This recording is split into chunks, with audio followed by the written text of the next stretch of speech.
So we've looked at several different ways of determining what money is worth. What's it worth today? What's it going to be worth in the future?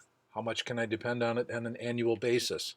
I've seen a lot of factoring and a lot of formulas that can be used, and we're not done yet.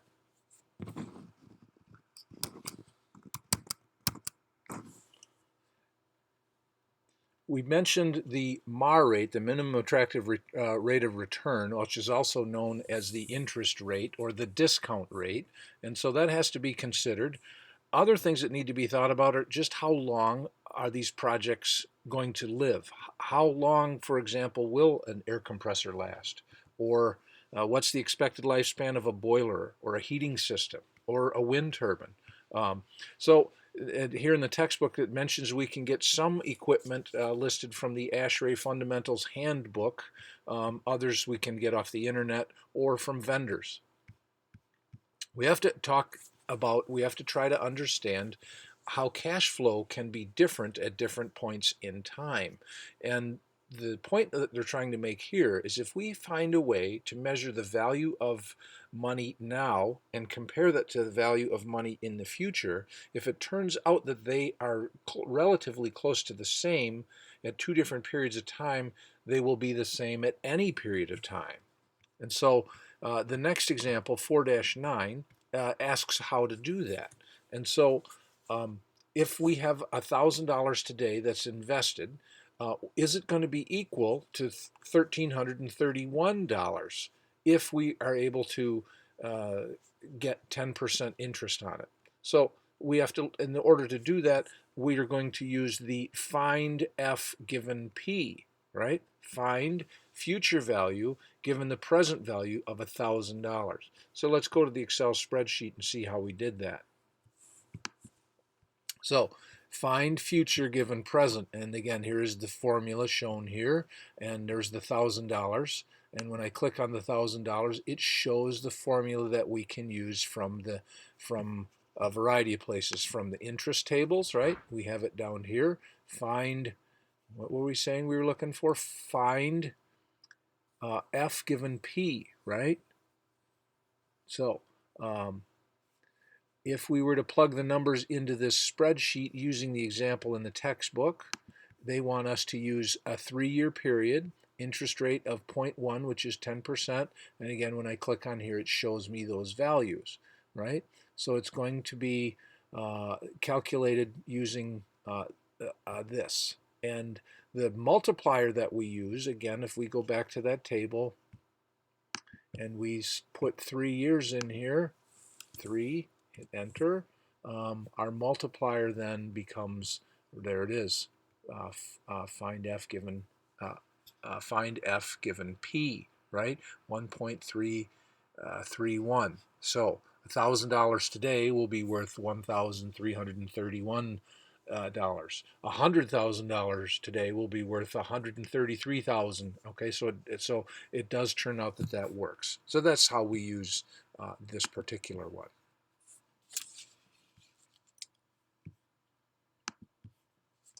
Now we have to talk about discounted cash flows. We've mentioned simple payback periods. And we have to try and determine if it's going to be worthwhile. The decisions are based on the present worth, the future worth, the annual worth, and then two other things that we need to discuss called the benefits cost ratio right here, or the investment ratio, also known as the internal rate of return. And so these are what we're going to discuss now in example 4-10. So a single zone heating unit is being used in a small office building. It has a variable air volume system retrofit which could be purchased and installed for $100,000. So this is a small office building that's going to get rent, or maybe we'll use the whole thing. The retrofit is supposed to save us 450,000 kilowatt hours of electricity per year and have an economic life of 10 years. So if we use the discount rate, or the MAR, of 10%, and the company pays 6 cents per kilowatt hour for electricity, and at the end of at 10 years, it will have a salvage value of $500 should we buy it. So we'll put it in the tabular form here, and then we'll show the spreadsheet also. One thing that has not been discussed on any of these is the likelihood of the cost of energy increasing. Will it be the same next year as it is this year? Probably not. It never has been. Why would it be in the future? So there might be a way we need to escalate that over the course of years. What will that rise? Will it rise 11% per year? Will it rise 5% per year? That's outside of what we're going to do in this example. All right, so let's take a look then at how we're going to solve, for example, 4-10. To do this, we have to figure out all three things here. We have to figure out the present worth of the $100,000, the future worth of what the $100,000 would be, and then also what the annual worth will be for those $27,000 cost savings, which you can see that's how we figured this. We took the 450,000 kilowatts per hour or per year, and we multiplied that times 6 cents per kilowatt hour to determine that we're going to make $27,000 on this every year. That's how much we will save. Okay, so we're going to save that. So let's go to the spreadsheet and see how that one looks. All right, so holy smokes, look at all we have to do here. We're going to have to solve for present worth or value. We're going to have to solve for future worth or value, and we'll also have to solve for the annual worth or value. So we have to do all three of those, and we'll do them one at a time. So this is where we'll be putting together examples that we've got from the previous pages. All right, so again, when we look at the text, what is it going to show me? That we have to use the same rules.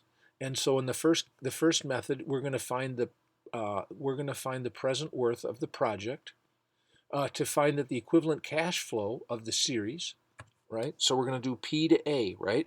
We're going to talk about what is the present worth using the annual savings, right? So present worth is we're going to spend $100,000 at first, and we're going to take that $27,000 of annual income, and over a 10-year period at 10% interest, and at the end we also have to add the salvage value, which will be calculated with using a P to F, right? What is $500 worth 10 years from now?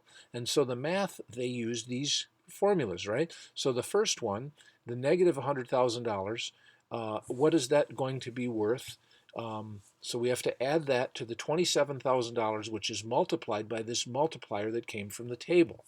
Again, came from that table, and that's using the P to A table using 10 and 10. So let's find that, right? So let's do that. So there's the 10 years, right? Here's the 10 years here, and when I click on this, it's going to show me the value, right? This is the value of those 10 years using G3, right? G3 is actually slightly above us here. There's the 10% rate. So notice it says G3 here, which is the 10%, times F3, which is the 10-year lifespan, times a negative D3, which is the annual cost that we save. All right, and it comes out to be $165,903.31. What does the book say it comes to? The book says it comes out to be only $66,000. What did I do wrong? Let's look. All right, so that was after it had to be subtracted from the $100,000 here. So when I subtract the $100,000 from the $165,000 of annual cost, plus in the end it shows us that $500 salvage cost 10 years from now is really only worth $192. So there's my $66,096. What does the book say? Sure enough, $66,097. It's just a matter of rounding. Let's see if the table corresponds with this 6.1446. All right, for the PA, we're using 1010. All right, so again, here's the interest table. Again, I'm looking for PA right here. It's going to be this column here. Do I have a PA over here? Sure enough, there's a PA right here. There's my 10% interest. Here's it's where I'm only set for 3 years. If I change that to 10 years and hit enter, it shows that my multiplier is 6 right there. There's my multiplier, 6.1446. And again, in the PA column, here's PA. Here's 10 years, right? So there's the 10-year mark. I slide that over to the PA, and there's the 6.145. So it's all a matter of rounding. So that's the number that we used as the multiplier back here in times the $27,000 of annual income. We can also look at the column for find F given P, right? And so again, we'll come back to here and find F given P. There's my there it is right there, times 0.38. So my $500 is only worth 38.5% of what it was. It will only be worth 38.5% in 10 years from now. And so that's the multiplier, 0.3855. Does that correspond? Sure enough, 0.3855. There it is right there. All right, so that worked. So I can either do the math this way, or I can do it using the spreadsheet, which is what I did here. Again, this is 4-10.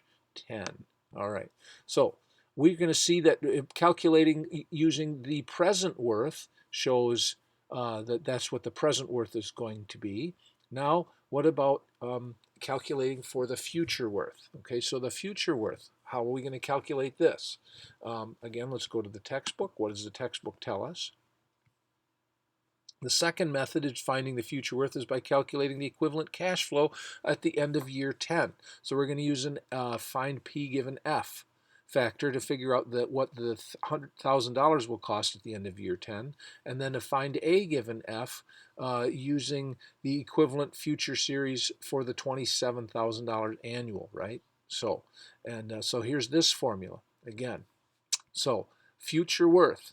The minus 100,000 I spend now is going to be worth what when I add it to the annual amounts plus the $500. They're coming up with 171,000. So 10 years from now, that $100,000, this equivalent money would be $171,000. That's a significant increase. So let's see how that works out. Notice the multipliers are 2.594, and again, so I already have the table set up. I just need to find the right columns. F and P, right? So let's go back here. F and P, right? There's the FP, come down to 10, and there's the 2.594 right there, okay?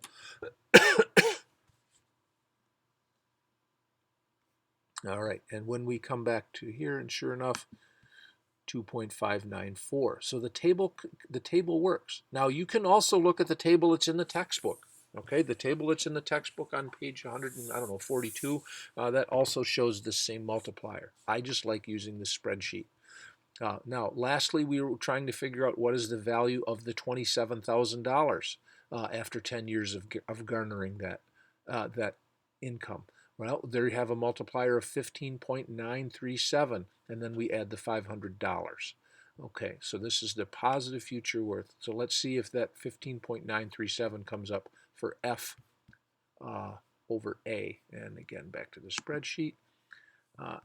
F over A was right over here. There, sure enough, there it is, 15.937. Okay. All right. So the formulas are listed here. F to A shows what that formula is. It's a PMT, right? It's a PMT discount factor shown up here. So this really explains all of this for us.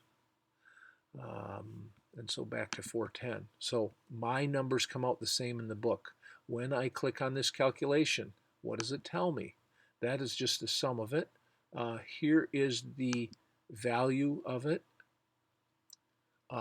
Again, it's using these three values, the $27,000, the 10 years, and the 10%. And we're going to multiply all of that times the B6 value of the $100,000, right? There's the B6 value of $100,000. So when we come back over here, notice that is what happened to my money, okay, at 10%. But when I compare that to what the future worth of the future value of the $27,000 I get every year for 10 years, that adds up to $430,000.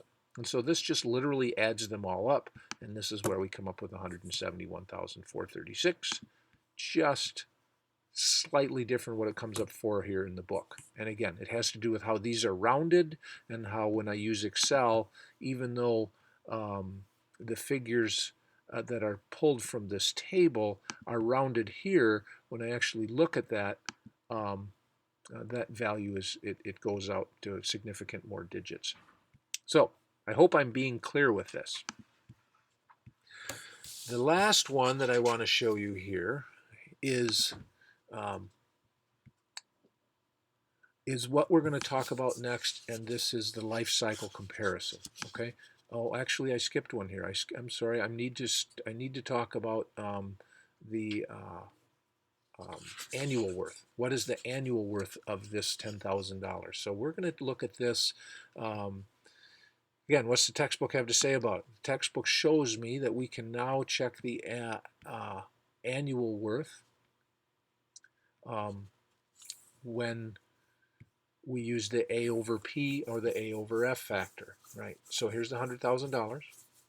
We use A over P, which is going to have a multiplier of 0.1628. We're going to add that to what the value is of the $27,000. So we can see that even after discounting the savings of 10%, we're still saving $10,000 a year by putting in this new VAV system. That is a great number to see. So by installing this thing for 10 years, we're still saving $10,751. All right, so let's see if our calculations come out all right on this. Again, so 16.58. When we go to interest tables, 0.1658 shows up. Oop, I scrolled down too far. 0.1658 is, where is it? Bear with me.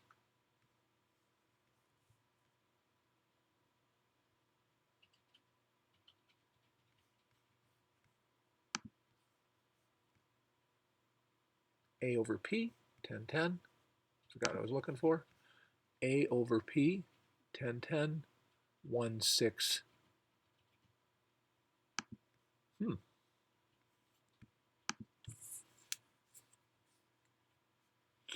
A over P, 1010, 1628. What happened?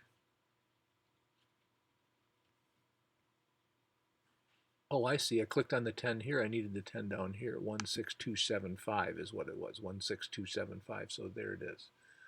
So A over P, it actually calculates out over here as well. So I chose the line number 10 instead of what is actually year number 10. So easy mistake to make. I'd like to be able to get you to believe that I did it on purpose, but I didn't. And then the last piece here is the value of the salvage money. What's that salvage money going to be worth when we multiply it by a smaller amount? And we'll see it's significantly less. And so in this particular one, it's an A over F for the $500. And we add those all together. So it's really important that you look at how these things are added together. So 16% of the $100,000 plus $27,000. But again, that's a negative number plus the $500. And we're going to end up a savings of $10,000 per year. Now, get back here on this. And sure enough, they are. Okay.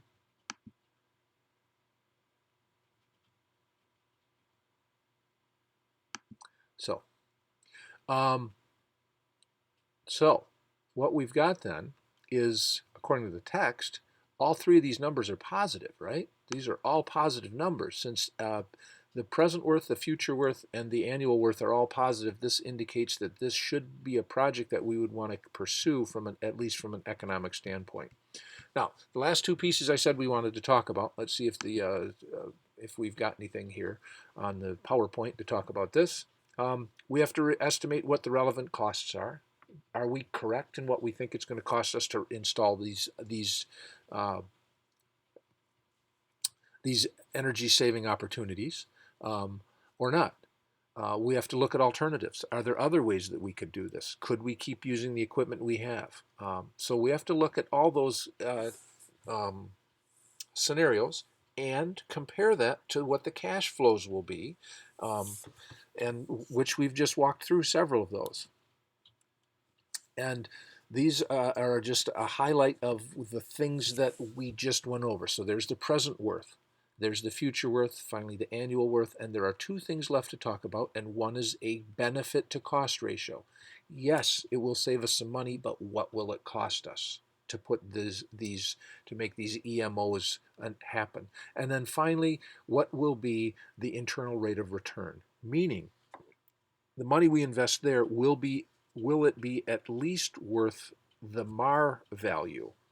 So these are the things we have to look at, and the chapter's got a little bit more to talk about on that, and so we're going to just go back to that right now. So the BCR is also called a savings investment ratio. Benefit to cost ratio is also known as a savings investment ratio. And so it's going to calculate all the present worths and all the costs and then try to compare them so that we're comparing apples to apples. And here's another formula, right? Benefits divided by costs. Pretty simple. Okay? So calculations here. Notice we're using the same numbers as we had before, right? The same $27,000 savings we had from the previous example and the same $500 salvage. And so this is how we'll do the benefits to cost ratio. So there's the $27,000, and that gets projected forward after 10 years at 10% to be worth $165,900. From that, we have to subtract the amount of salvage cost, right? And so we're going to come up with $165,900, and from that we subtract the costs in the end, which would be the $100,000 less the $193, which is what the $500 is going to $500 salvage value will be worth in 10 years. And so we're going to see the total costs are $97,000. The total benefits are $165,000. And when you divide one by the other, we can see any number greater than 1 is a win. So this is 66% better than 1. So the cost benefits ratio is that this is good. So let's look back at the spreadsheet. And again, notice it gives us how to calculate these values here. This is P over A to come up with the annual savings, and it's P over F to come up with the decreased value of the salvage. All right, so again, back on the spreadsheet, that same sheet we were looking at before, we're going to show the benefits to cost ratio. So annual value is here. All right, and if we use the spreadsheet version, shows up as 165,903. The text used 165,900. Okay, the scrap value, again, notice the formulas, right? The formulas show exactly where those calculations were made. All right, just like the previous video that we showed. And you always want to escape out of it.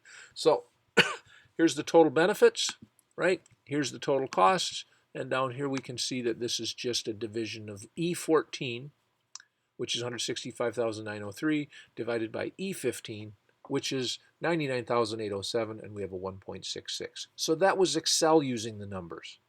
The textbook, I just put those numbers in here and just literally put them in and had it do the math, right? Just for whatever it said.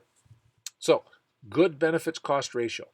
Last we have, okay, so we can see that it's a benefit. Now we're going to find out how good of an investment is this. Now this one's kind of tricky because it causes us to have to flip through all the MAR tables, which is why this spreadsheet that I have, the MAR tables or interest tables, this is going to allow us to come up with this new calculation. So bear with me here on this. So when we look at this, right? We don't have to read what the textbook says about this because it's pretty clear.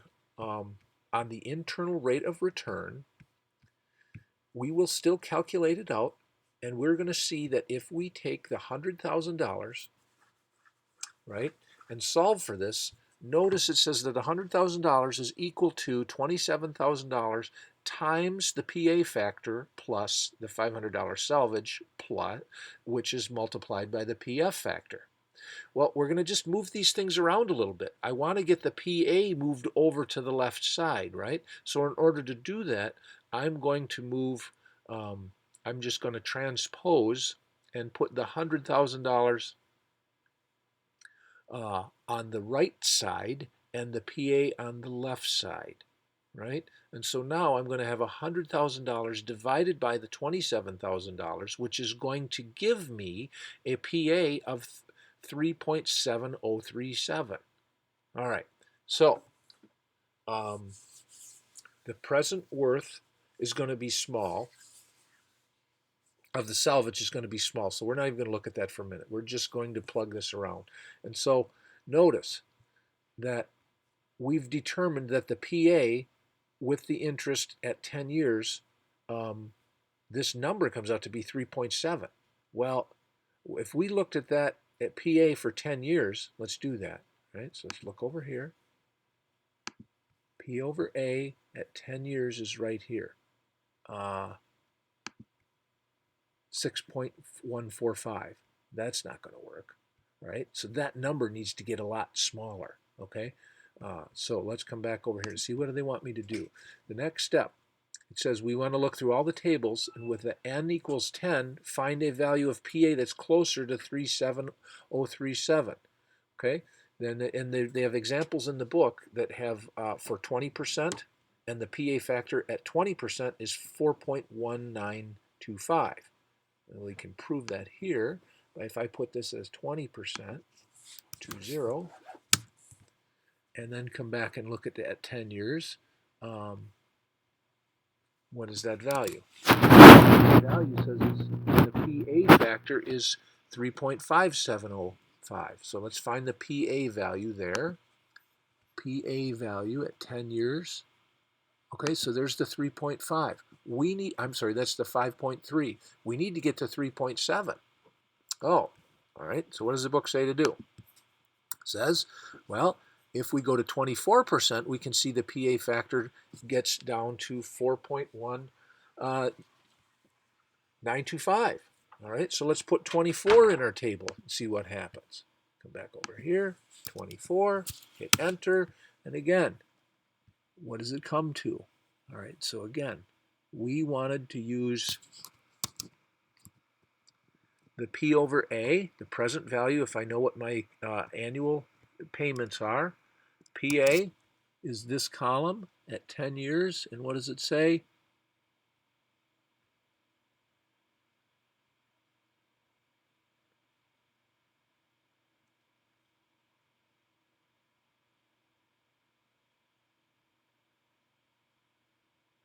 Oh, I'm doing that wrong. Son of a gun.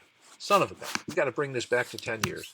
And we've got to put that back to 10 years, and then I have to change the percentage. I was changing the wrong one. I'm going to let you see that mistake too, rather than re-record this whole thing. That'd be silly. I'm going to put in 20 years. When I put 20 years in here, now look at what my 10 years said. There's the 4.192, like it showed in the book. There's the 4.192, like it showed in the book, right? And if I go to 24%, let's see what number we get. So if I put this in at 24%, what does the PA say? The PA says, look at that. It says 3.682. So that's pretty darn close.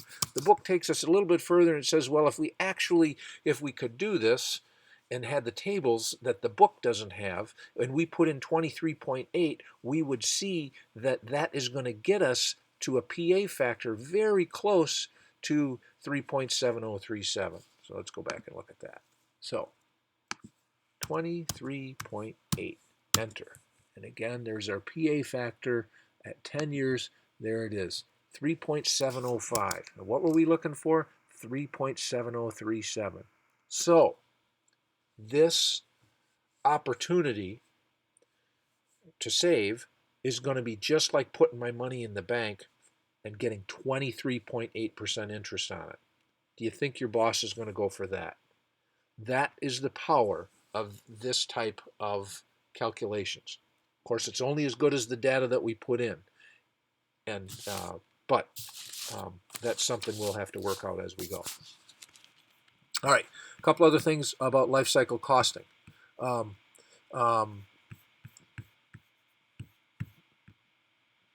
got too small. Let's go back to the spreadsheet, or not the spreadsheet, but the PowerPoint. Okay, so the last thing we have to do is consider the initial cost and the annual savings and the salvage value. And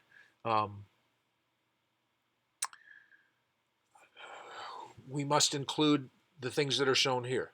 What's it cost to get it? What's it cost to install it? What's it cost to operate it? What's it cost to maintain it? Do I need to send everybody off for training in order to maintain this thing? When it's finally time to get rid of it, are there disposal costs that maybe there's some equipment or some substances that are inside that are hazardous materials that need to be disposed of in such a way that there's a cost associated with it? We need to know that. We'll need to know about taxes. We'll need to know about depreciation. We'll need to know about also inflation. Okay? And so that's all shown right here. Service cost, preventive maintenance cost, operating cost, disposal cost, and then initial cost. So this life cycle cost analysis, LCCA, will be considered for the entire option. All right, so let's go back to the text and see what remains. I'm going to zoom this up a little more so we can see.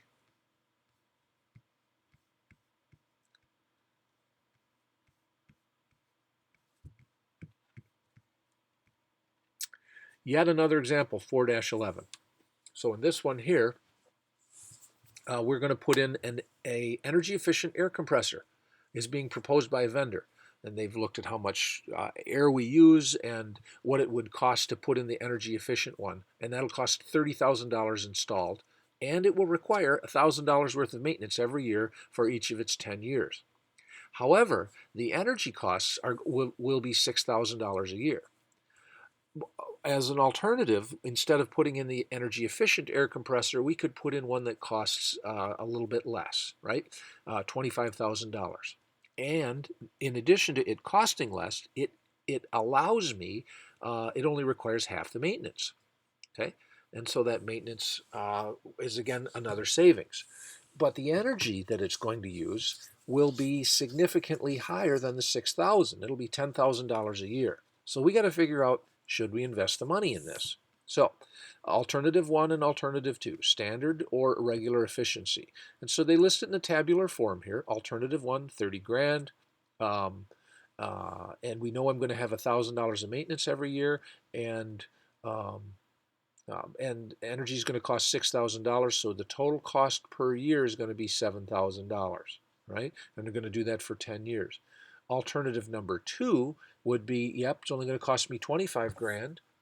It's going to cost me $10,000 a year to run it, plus $500 a year of maintenance, and so that's $10,500. So in this case, we're going to then calculate this out on the next spreadsheet. And they're going to show us how to do this. And notice the analysis. Again, we're using this discounted money factor, P over A. All right? And this multiplier on this one, again, for 10 years at 10%. And we're going to find out what is the value of this after that 10 years. Right? And we'll do the same thing for the other one. So for the least cost-effective one. So again, we'll come up with the same multiplier, and in this case here. So now we've got, and this is one way to put the table together. So one way to put the table together, there's the $30,000, there's the $6,000 annual cost. This is going to have them added together. Annual energy plus maintenance cost is right here. We're going to put in our interest and our lifespan. We'll do the same thing for the non-energy efficient one, right? So we'll put them all in here. And I just entered these values in. So there's the $30,000. This is equal to B2. And this one here is equal to, E2 is going to be this one right here. There's our annual cost. And then I just pulled down. And I did the same thing for the not energy efficient one. And then I just literally did the present value, right? So present value is going to be worth, we're going to take, and now notice this time I literally added them together just like it showed in the book. Just added them together like in the book, right? So PV, right, when I click on here, what's it show me? It shows me that adding B2, the B2 was the, what was B2? B2 was the cost, right? Just the cost of it, plus B2. So I'm going to look at the annual energy costs with these other ones, though, right? And so E2 is going to be, E2 is my future value, right? I'm sorry, that's the payment. That is the payment, right? Because you notice how this is bold, right? because I'm in the middle of the E2. So the $7,000 gets multiplied times the amount in G2, right? And G2, that's the period, that's my 10 years, and F2 is the MAR. And so it comes out to just, oops, I cancel out of that, did it again. So there's the $73,000, right? And so again, the purpose of these examples is to show you that I can make Excel do the math the same way that the authors did it in the textbook. And it checks my work, right? It checks my work, and it's going to help me when I go to calculate other values for things that maybe I don't have the answers for. All right, so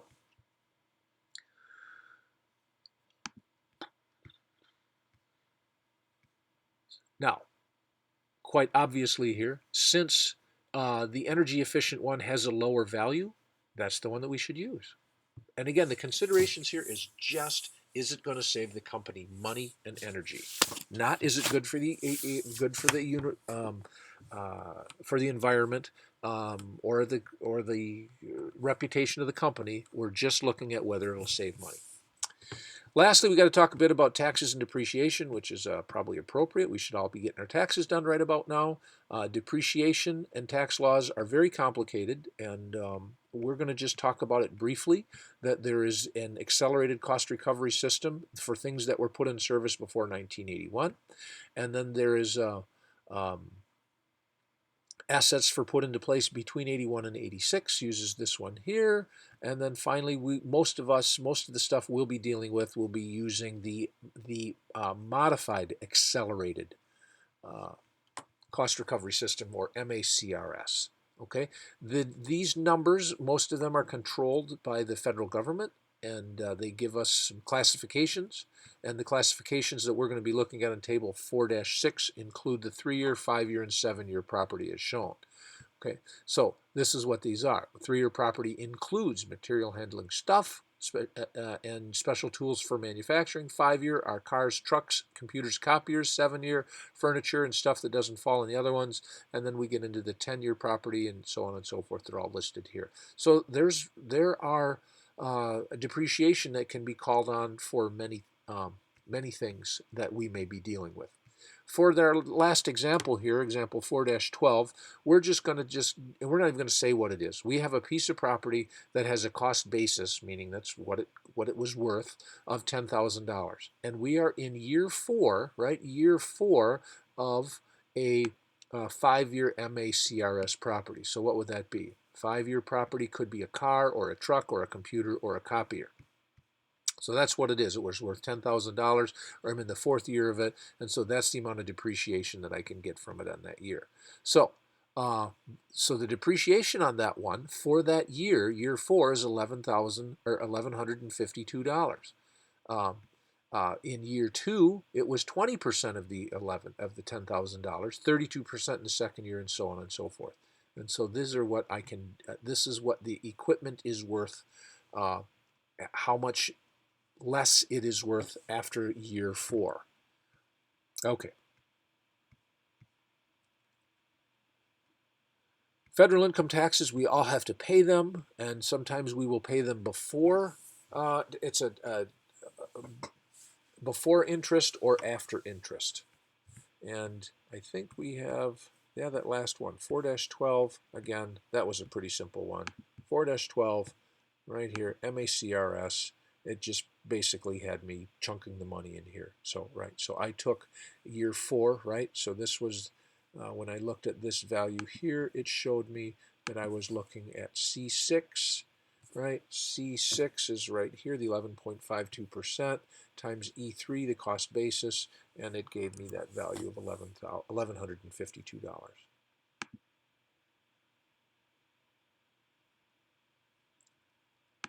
Okay, interesting. Textbook has one more example, right? One more example. All right, so remember, what was it? This is example 4-12. Bunch of stuff on taxes, bunch of stuff on inflation, some terminology of things that are called constant dollars and current dollars. This is interesting stuff. Okay, and I need to almost just read this for you. So, with life cycle cost analysis, we need to recognize that the dollar are going to change value over time. there's two reasons. One is the opportunity cost, or the interest loss that is going to happen because the money's not invested. If I take the money out of the bank, I'm not going to be getting that interest. The second reason is, again, inflation. The money will be worth, won't be able to buy as much in the future than it'll buy right now. So we have constant dollars. This is kind of confusing. Okay, you're going to have to read this over a couple times. We have constant dollars, and they're going to reflect the purchasing power, which is not the face value of the cash flow.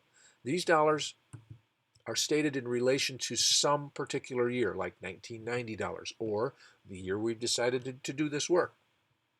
And then we also have current dollars, out-of-pocket dollars, which will change hands at any point in time. So if a person visits a store in 10 years, current dollars will be the amount the check is written for to get those same goods. However, the value of the items in the cart would be the constant dollar amount. So we have constant dollars and current dollars. And of course, now we have more letters to deal with. The inflation rate, which is the letter F, lowercase f, that is published by the government, and it's based on the CPI, the Consumer Price Index. The real interest rate is known as the J. Okay, so this is going to reflect the earning power of the money. And it's also known as the interest-free rate, the interest-free rate. And then last, we have the market interest rate, lowercase I. So this rate contains both the inflation effect and the real earning power effect. And this is the rate that is going to be quoted by banks and institutions. And so they're showing what the mathematical relationship between the interest rate, the inflation rate, and the real interest rate are. So I, the market interest rate, what the banks are going to advertise, will be equal to the inflation rate plus the real interest rate plus the product of the inflation rate times the real interest rate. And we have one last example here. And before I even do it, I want you to realize that what we're trying to do is we're trying to show that if we do the math and it comes out, regardless of whether we're trying to determine current worth or constant worth, if it comes out the same, then we've done things correctly. All right, so here's our example.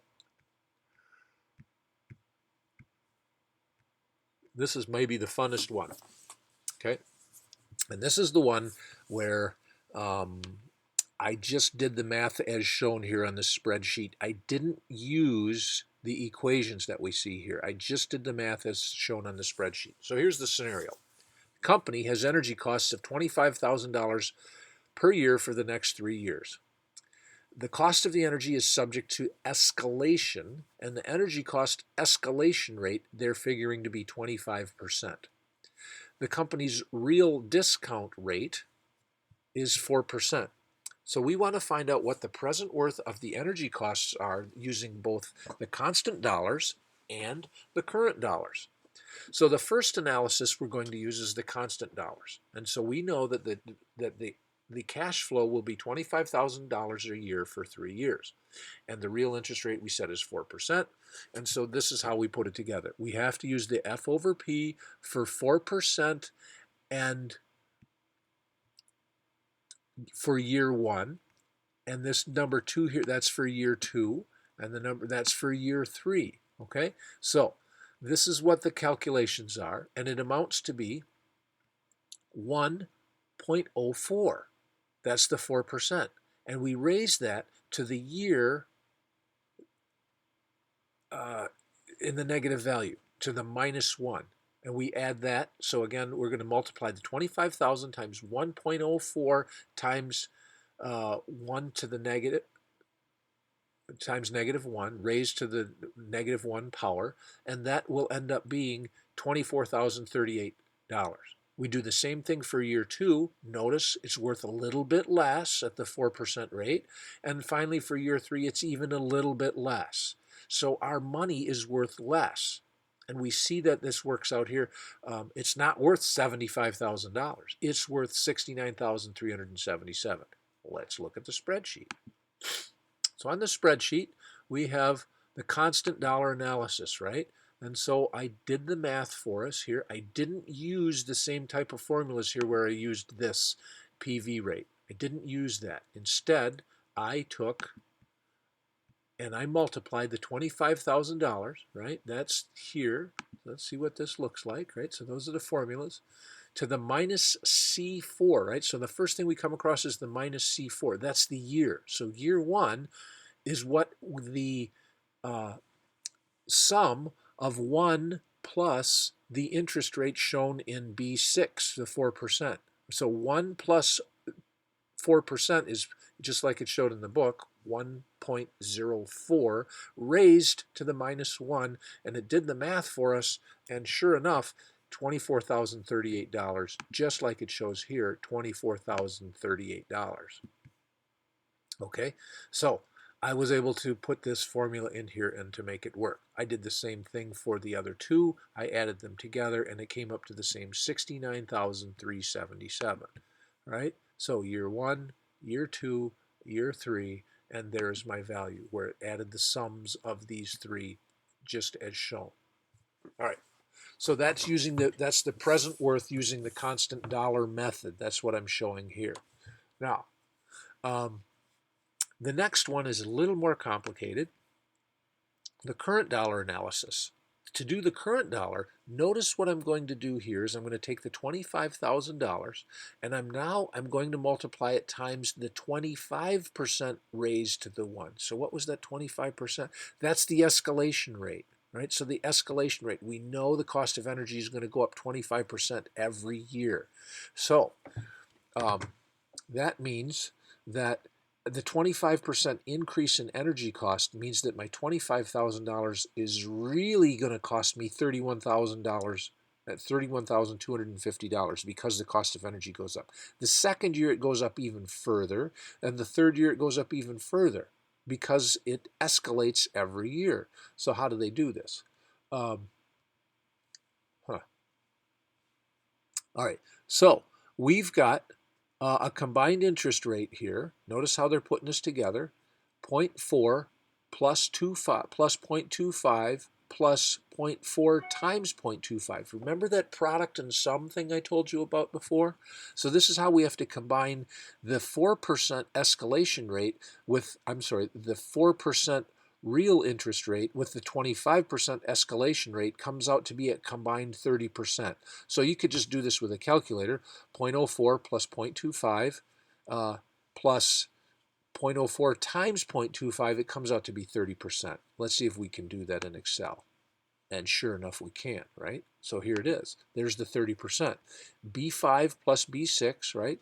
B5 plus B6 plus B5 times B6, right? Plus B5 times B6. And it comes right out to be 30%. So you'll be able to try that for yourselves. All right, so there's the 30%, and that's the number that I'm going to use when I go back and look at this other formula. All right, so I know I'm using 30%. I just figured that here, and so now I'm going to use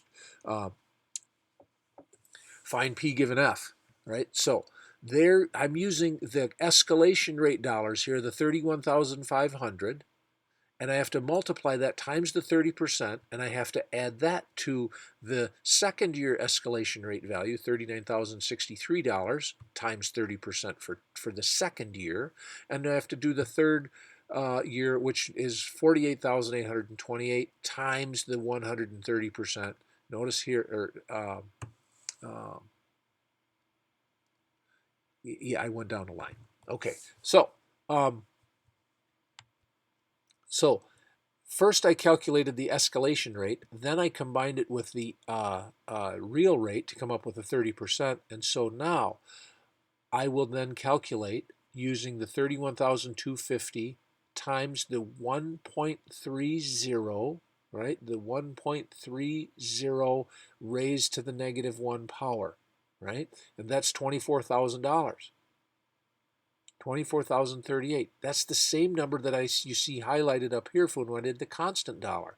So regardless of whether I calculate using constant dollars or current dollars, I came up with the same $24,038 here as did here. Notice the second number shown here, again using the 39,000 times 1.3 per 130% raised to the -2 for the second year comes out to 23,114, just like it did before, and then the last number 22,225. So sure enough, doesn't matter how I put these together, it's going to then the dollar analysis will be that they are equal. So and so this worked out just fine. All right. So I have covered the remaining concepts of this particular chapter, and there are a total of 8 questions that are available for you to select in the back of the textbook. And I've posted the solutions, and I will post these these spreadsheet files here so that you can look at these and work on them yourselves. And you just pick which 4 of the 8 that you would like to do, and they'll be due next week. So that we can start the next chapter. So quite a bit to work with here. I hope you enjoy this work. I hope that you find it interesting. It's certainly challenging. Don't hesitate to ask me a question. I will do my best to get back to you with an answer within 24 hours.